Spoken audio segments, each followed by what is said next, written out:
कि एक दशक की कम से कम सबसे बड़ी खबर यह है कि यूनाइटेड स्टेट्स और ईरान सीज फायर के लिए तैयार हो गए हैं। यूनाइटेड स्टेट्स के प्रेसिडेंट डोनाल्ड ट्रंप ने कहा कि हाँ वर्केबल है, यानी ईरान की शर्तों पर न सिर्फ कि सीज फायर के लिए तैयार हुए बल्कि ईरान की शर्तों पर पूरे तरीके से युद्धबंदी के लिए कम से कम 2 हफ्ते की ये युद्धबंदी होगी, जिसके लिए यूनाइटेड स्टेट्स तैयार हो गया। ये अपने आप में ऐसी बात है जो पूरी दुनिया को हैरान कर रही है और मुझे लगता है कि अमेरिका के मौजूदा जो कंटेम्प्रेरी हिस्ट्री है उसमें शायद सबसे ज्यादा शर्मिंदगी या एम्बेरसमेंट का ये लम्हा है। इतिहास इस लम्हे को याद रखेगा। आपके सामने मैं ये जो बातचीत कर रही हूँ, ये इतिहास का एक नया चैप्टर लिखा जा रहा है। ये सब कुछ कैसे हो रहा है, ये सब कुछ हुआ कैसे? वो कुछ लोग मैं जो जिनमें वो लोग शामिल हैं जिन्होंने इस दिन को देखा था, यानी इस दिन को प्रिडिक्ट किया था, उसमें से एक हैं प्रवीण साहनी जी। जी हाँ, प्रवीण साहनी जी को एक बार फिर से मैंने अपने कार्यक्रम में दावत दी है और खासकर मैं चाहती हूँ, बहुत बहुत स्वागत है आपका फिर से इस बातचीत में। मैं आपसे सबसे पहले ये समझना चाहती हूँ कि आपने ये तो कहा था कि संधि होगी, आपने ये भी कहा था ईरान की शर्तों पर होगी, लेकिन क्या आपने ये सोचा था कि इतनी जल्दी होगी? हाँ,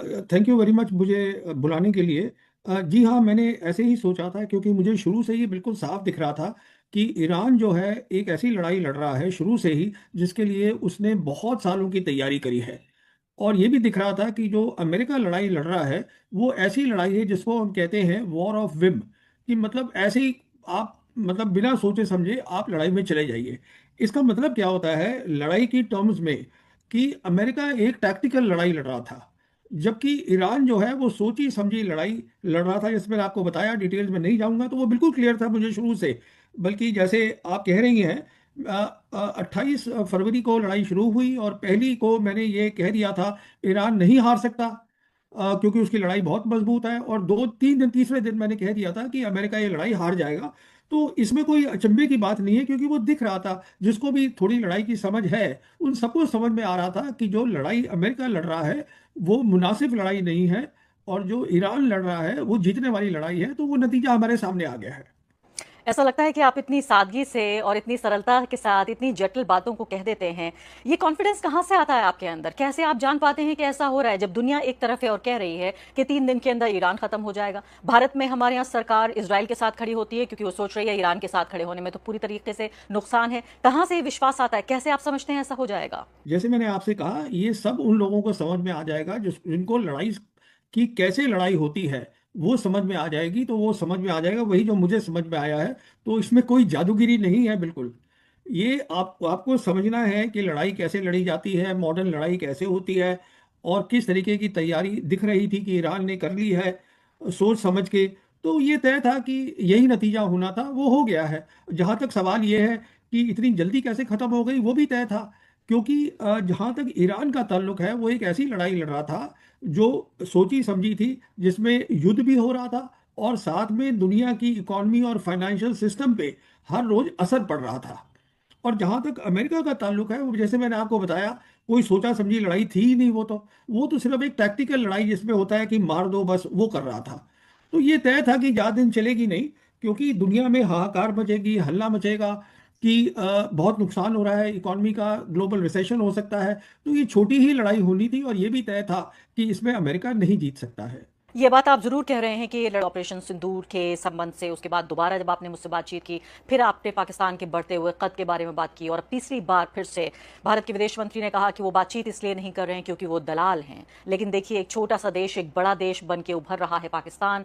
अब दुनिया के कुछ ही घंटों बाद दुनिया के बड़े बड़े नेता इस्लामाबाद में मुलाकात करेंगे और विश्व शांति पर चर्चा होगी। भारत कहेगा कि पाकिस्तान आतंकवाद का प्रायोजक है, पाकिस्तान को अलग थलग करने की कोशिश करेगा, यूनाइटेड नेशंस में जाएगा और उधर दुनिया के तमाम बड़े देश इस्लामाबाद जाके शांति पर चर्चा करेंगे, विश्व शांति की स्थापना करेंगे।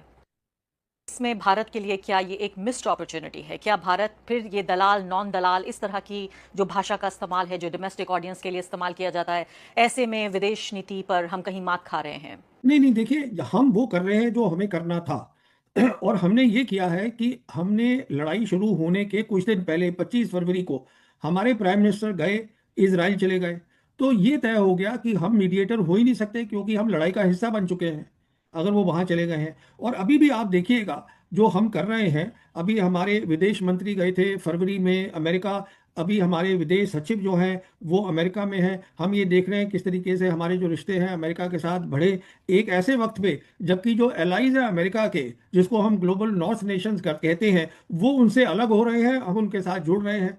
तो जहां तक पाकिस्तान का ताल्लुक है, ये बिल्कुल क्लियर था कि पाकिस्तान का कद दुनिया में तीन हिस्सों में बड़ा हुआ है। ये मैं आपको बताना चाहता हूँ और दिख रहा था। पहला ये हुआ है कि ऑपरेशन सिंदूर में अमेरिका ने तय किया कि इन्होंने मिलिट्री क्रेडिबिलिटी इनकी बढ़ गई, और उससे जो वेस्ट एशिया की कंट्रीज थी वो भी इंप्रेस हुई इस रिपोर्ट से। तो एक तो वो कद बढ़ा। उसके बाद क्या हुआ कि जब मीडिएशन की बात आई, वेस्ट एशिया में जो लड़ाई शुरू हो गई, तो उसमें क्या हुआ, पहली बात आई कि सीज फायर होना चाहिए। पर ईरान तो सीज फायर के लिए कभी तैयार था ही नहीं। तो क्या किया पाकिस्तान ने, उन्होंने 29 मार्च को कुछ जो रीजन के थे फॉरेन मिनिस्टर्स उनको बुलाया इस्लामाबाद में। मिसाल के तौर पे उनके फॉरेन मिनिस्टर थे पाकिस्तान के, फिर इजिप्ट के थे, सऊदी अरेबिया के थे और टर्की के थे। चारों ने मिलके एक ड्राफ्ट पीस प्लान बनाया जो कि ईरान को चाहिए ही नहीं था।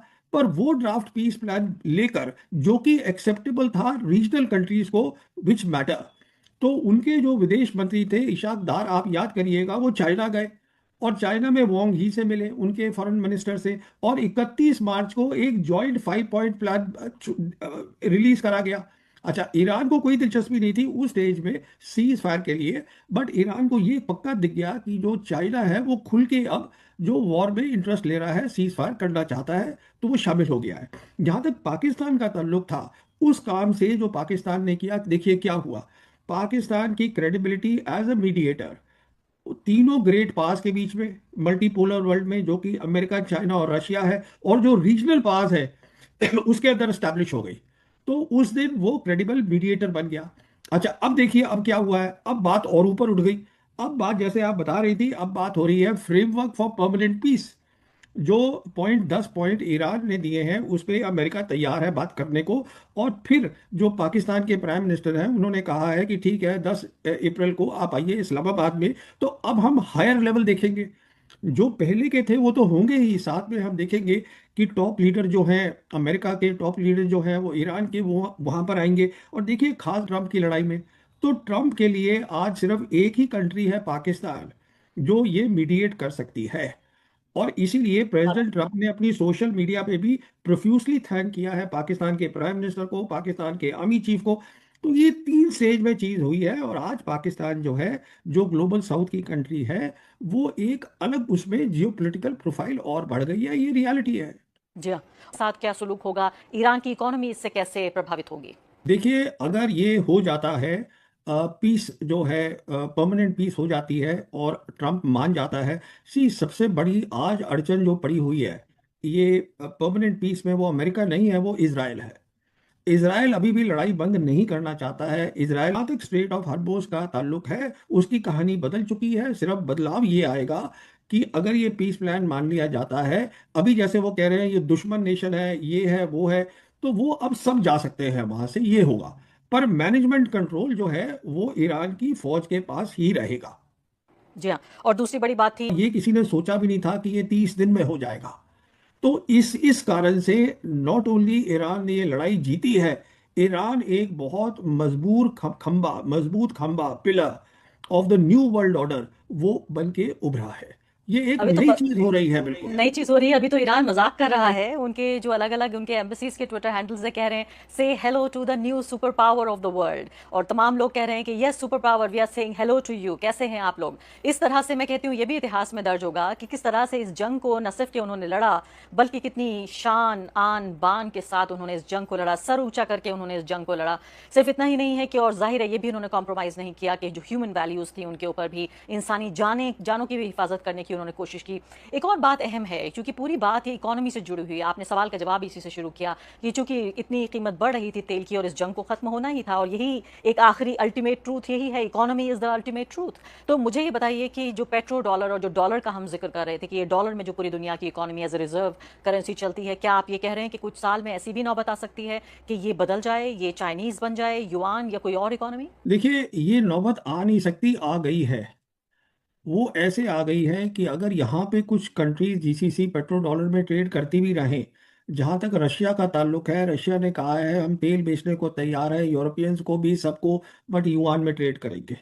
जहाँ तक ब्रिक्स का ताल्लुक है, एक बहुत इंपॉर्टेंट रोल तो ब्रिक्स का एक ऑब्जेक्टिव है, वो ये है कि किस तरीके से डॉलर से हटके रीजनल जी हाँ करेंसी जो दोस्तों, लोकल ये थी अब तक करेंसीज की हैं मालूमात जो मैंने उसके आपके साथ अंदर शेयर ट्रेड की है। करा जाए, वीडियो एक कैसी लगी ऐसा अपनी डिजिटल राय का सिस्टम इज़हार बना के कमेंट बॉक्स में जिससे कि ज़रूर हम करें। जैसे कि अगर आप युआन का भारतीय रूबल के मीडिया साथ का ट्रेड हो रिएक्शन सके, जैसे देखना और रुपए का सुनना रूबल के पसंद साथ हो करते हैं सके, तो तो चैनल ये को सब चीजें सब्सक्राइब हो करें, रही हैं और बहुत ताकि तेजी इस से हो तरह की रही हैं, और इंफॉर्मेटिव अब वीडियो और अब तक तेजी बर से वक्त बढ़ेंगी। पहुँच रहे। जैसे मैंने जैसे कोई आपसे नई कहा, मालूमात है मैं न्यू आपके वर्ल्ड साथ ऑर्डर ज़रूर बन शेयर रहा है, करूँगा। उसमें हाज़िर एक होते खास हैं बात ये होगी नई कि वीडियो जो के साथ, दो नई अपडेट के साथ। बेसिकली नेक्स्ट वीडियो दो दीजिए स्ट्रेंथ्स इजाज़त। हैं अल्लाह अमेरिका हाफ़िज़। की, वो दोनों कम हो जाएंगी बहुत ज्यादा। एक स्ट्रेंथ है उनकी, तो वहां करीबन 10,000 सोल्जर्स है अमेरिकन। अब वो कहाँ जाएंगे? इसराइल के आसपास कहीं हेडक्वार्टर बनेगा, पर इसराइल चाहता है कि उनका रोल बरकरार रहे।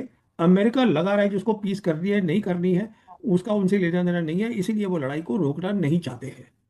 और दर्शकों के लिए ये भी जानना तो इतना ज्यादा उसका रोल श्रिंक हो जाएगा, पर ग्रेट पावर वो अभी भी रहेगा। जहां तक ईरान का ताल्लुक है, ईरान ने एक बहुत अजूबा कर दिया है, इट्स अ मिरेकल। क्योंकि उनकी तैयारी थी, क्योंकि उनमें शक्ति है पेन लेने की, जो हमने देखी है। मैं आपको एक और बड़ी इंटरेस्टिंग बात बताना चाहता हूँ, वो ये है जिससे ट्रंप घबरा गया होगा। जब मैं कहता हूँ कि जो ईरान है वो वॉर ऑफ सर्वाइवल लड़ रहा है, वॉर ऑफ सर्वाइवल का फिजिकल मतलब क्या होता है, वो ट्रंप ने देखा होगा वीडियोस में। क्योंकि याद करिएगा, ट्रंप ने ये कहा था कि हम ईरान के ब्रिजेस, ईरान के पावर सेंटर्स जो हैं उन सबको दस्त खत्म कर देंगे और उनकी सिविलाइजेशन को ही खत्म कर देंगे। तो उम्मीद ट्रंप ये कर रहे होंगी कि ईरानियंस डर जाएंगे और घर में बैठ जाएंगे। और हुआ क्या ग्राउंड के ऊपर? वो सारे ईरानियंस, वो वीडियो हमने देखे हैं, कितने सारे आदमी औरत झंडा लेके अपना वो ह्यूमन चेन बनाई उन्होंने, और वो वहाँ ब्रिजेस पे खड़े हो गए, और वो जाके वहाँ दिख गए वो जो पावर सेंटर्स हैं जिसको वो डिस्ट्रॉय करना चाहता था। कहने का मतलब ये है, ट्रंप उम्मीद कर रहा था कि इस लड़ाई के बाद ईरान टूट जाएगा। जो उसने देखा कि ईरान और एक हो गया है। ये फर्क होता है जो मैं बताना चाहता हूँ आपके दर्शकों को, कि जब एक सिविलाइजेशनल स्टेट होती है जो ईरान है, जो एक सिविलाइजेशन से आती है, और दूसरी तरफ क्या है, नेशन स्टेट। सिविलाइजेशन नहीं है, नेशन स्टेट है जो अमेरिका है। तो जो ईरान ने करके दिखाया है, यूनिटी, एकदम सब एक साथ खड़े हैं, इससे भी वो बौखला गया होगा ट्रंप कि अभी मैं कहाँ लड़ाई, ना तो मेरे पास मिलिट्री ऑप्शन है, ऊपर से ईरान की ये हालत है। तो इसलिए उन्होंने वो हथियार डाल दिए और कहा ठीक है, मैं अब तैयार हूँ ईरान के 10 पॉइंट्स प्रोग्राम पे बात करने के लिए। बहुत हैरानी की बात है कि जहां से जंग शुरू हुई वो रिजीम चेंज से हुई। तख्ता पलट कर देंगे, अपनी पसंद की सरकार बनाएंगे, अपने पसंद का अयातुल्ला लेकर आएंगे, लेस रेडिकल लोगों को लेकर आएंगे, ईरान की औरतों को आज़ाद कराएंगे, ईरान में ह्यूमन राइट्स लाएंगे, ईरान में डेमोक्रेसी लाएंगे। वो सब कुछ तो हुआ नहीं। लगता है कि नौबत अब यहाँ तक आ गई है कि नवंबर में जो इलेक्शन होने वाले हैं, जिसमें डोनाल्ड ट्रंप मुझे लगता है कमजोर बन के उभरेंगे। ये पूरा रिजीम चेंज तो ऐसा लगता है कि अमेरिका में होने जा रहा है। तो आप ये कह रहे हैं कि नेस्त नाबूद करने की कस्में खाने से लेकर अब कुछ ही घंटों के भीतर उनसे सीज फायर करने तक पहुंचने का जो सफर है, ये पूरे के पूरे सिर्फ ईरान की हिम्मत और उसका हौसला और उसका रुतबा, उसकी एकता, यही एक वजह है। देखिए, मिलिट्री प्लान है और एक सिविलाइजेशन है ईरान, कोई छोटी मोटी बात नहीं है। ठीक है, उनमें डिफरेंसेस हैं, ठीक है, उनमें इंटरनल प्रॉब्लम्स है, पर एक सिविलाइजेशन जब होती है वो एक साथ इकट्ठी हो जाती है जब लड़ाई होती है। और वो तो सब मरने को तैयार है, वो वीडियो में दिख रहा है। तो तो अगर ये सिविलाइजेशन का मतलब होता है कि ये कंट्री सिविलाइजेशन स्टेट है, ये नहीं है कि वो कंट्री ऑफ इमिग्रेंट्स है, नेशन स्टेट बनी हुई है। तो उसको ऑब्वियसली हैरानी हुई है ट्रंप को। अभी ना तो मिलिट्री ऑप्शंस है, घर में प्रॉब्लम है, जैसे आप ठीक बोल रही हैं, जो उनकी मागा बेस है वो परेशान है। और एक बात मैं आपको और बताता हूँ आपके दर्शकों को, कि लास्ट ईयर 2025 में ट्रंप एडमिनिस्ट्रेशन ने अपनी नेशनल सिक्योरिटी स्ट्रैटेजी निकाली थी, जिसमें ये साफ कहा गया था। जी हाँ दोस्तों, ये थी अब तक की मालूमात जो मैंने आपके साथ शेयर की है। वीडियो कैसी लगी अपनी राय का इज़हार कमेंट बॉक्स में ज़रूर करें। अगर आप भारतीय मीडिया का रिएक्शन देखना और सुनना पसंद करते हैं तो चैनल को सब्सक्राइब करें, ताकि इस तरह की इन्फॉर्मेटिव वीडियो अब तक बर वक्त पहुँच रहे। जैसे कोई नई मालूमात है तो मैं आपके साथ ज़रूर शेयर करूँगा। हाज़िर होते हैं नई वीडियो के साथ, नई अपडेट के साथ। नेक्स्ट वीडियो दीजिए इजाज़त। अल्लाह हाफ़िज़।